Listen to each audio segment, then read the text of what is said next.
Well, what we're doing about it is we are building ships that will be capable of operating in the Arctic. This ship, the Ville de Quebec, could deploy to the Arctic, not at all times of the year. Only for literally a few weeks of the year. Well, no, more than that, because the waters are opening there, and that's another issue perhaps we'll come back to. But we've had submarines in the Arctic. We've had similar vessels, frigates, that took part in annual Arctic exercises that we have, including Op Nanook in the summer months, but we have other operations in the winter. But for the reason you mentioned, climate change, right, and the changing nature of things in the Arctic, are we properly prepared to not only protect our sovereignty in the north, but to protect ourselves in the Arctic? We're getting there, is how I would answer that. We're going to put a deep water refueling station in Nanisivik that will allow ships like this to refuel. Future vessels, including icebreaker class vessels that can operate there year-round. We're going to have a more permanent presence. Well, that's Coast Guard, right? That's not... No, well, that's Coast Guard in concert with Canadian Arctic Patrol vessels and frigates and destroyers. But Coast Guard armed? I mean, some right Coast now Guard they're vessels, armed with a shotgun in case a polar bear comes by. They're not armed beyond that. Coast Guard vessels have the capacity to be armed. That's a policy decision that'll have to be made, and they work in Where are you on that? Well, I think they should be armed, quite frankly. Armed like this frigate? No, not the heavy armory that you would have aboard a war vessel. But I say armed because the threats to North America are very real. The people who are bringing drugs, who are human smuggling, who are bringing weapons to North America are often very desperate. We know that we're not immune in North America. We don't live in splendid isolation. This is a global community of which we're a part. And having just spent some time at the Defence Ministers of the Americas conference in Uruguay, this was all the discussion, was how violence was actually on the rise. You look at the situation in Mexico today with the narco-traffickers. They have heavy armament. They are well-funded. If there was, say, a submarine of a foreign nature, Chinese, Russian, French, whatever, going through the Northwest Passage, would we know it? The Canadian Northwest Passage? Yes. Would we know it? It depends. It depends. I mean, submarines by their nature are stealth. They're not visible. They're underwater. Or they have mechanisms which are meant to hide their presence. We have certain ways in which we can detect them, including onboard equipment, including aircraft like the Aurora fleet that are based here in Greenwood, Nova Scotia. So we have certain defense mechanisms that would allow us to both locate and potentially interdict a submarine, other vessels. But we need to capitalize on things like satellite surveillance. The use of UAV technology, as we saw, was extremely effective in Afghanistan. UAV, the unmanned aerial vehicles. So basically using greater technology. It also includes sonar, in my estimation, in the future, to capitalize on all of those advances, to give us greater eyes on, to protect our sovereignty, to protect, in particular, the Arctic, which is a vast, vast space, as you know. You've spent time there. So are there plans for these kind of things? Unmanned aircraft? Always sonar? Plans. At the Department of National Defense, there is always plans. Well, there are always plans, but and they cost talking big money. dollars. They sure do. And so from everything I read, you're not allowed to spend big money anymore. Well, that's not exactly true. We're not allowed to spend at the rate, perhaps, that we have been spending. And to that, I would say, if you examine the Canadian forces of today compared to 6 years ago, we've seen on average $1 billion invested across the board in things such as increasing the size, both of our personnel, our equipment, our infrastructure, where our military train and prepare themselves and live. Well, I mean, listen, you paint a broad picture, and an expensive picture must be to do that. But it looked like you got taken to the woodshed, a couple of months ago by the Prime Minister's office and by the Prime Minister about expenditures. Not at all. It's a recognition that we're in a different time than we were in 2006, clearly. The economy has slowed.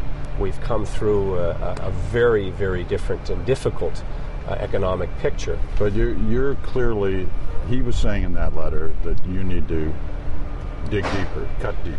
Well, he was reminding us and reminding all cabinet ministers that we have a responsibility to the taxpayers of this country. And when you look specifically at the recommendations that he was giving our department and the Chief of Defence Staff and myself, it was put more emphasis on readiness that I spoke of. That is, the delivery for Canadians and our international partners, and in particular in the protection of North America.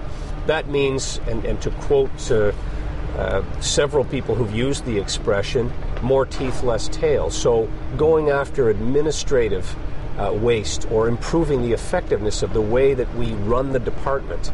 We're going through a major reset, as you know, just physically picking up and putting a new defense headquarters in Ottawa that will consolidate some of the offices that we have.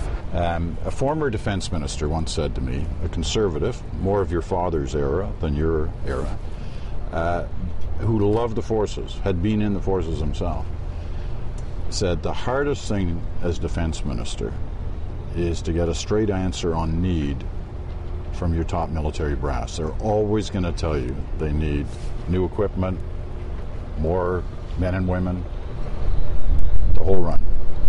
They won't be coming to you offering cuts. Is it that difficult? And are you able to say to them no? Yes, you can always say no. And I've been blessed in the sense that I've had now 5 years to gain perspective. This is a massive department, as I just described it. I've worked with two extraordinary chiefs of defense staff, Hillier and Atinsha, now a third, General Lawson. I've seen a lot of personnel come and go, both on the civilian side of the department and the military side. So I've come to understand what a complex organization the military are.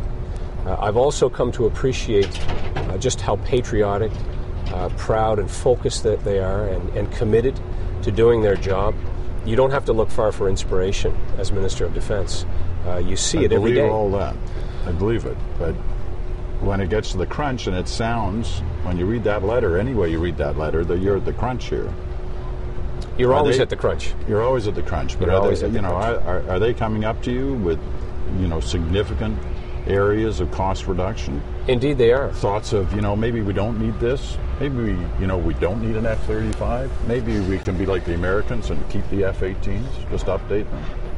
Is anybody putting those kind of ideas on the table? We are putting all kinds of ideas on the table, and we're looking with a fine-tooth comb through the department as to where we can find savings.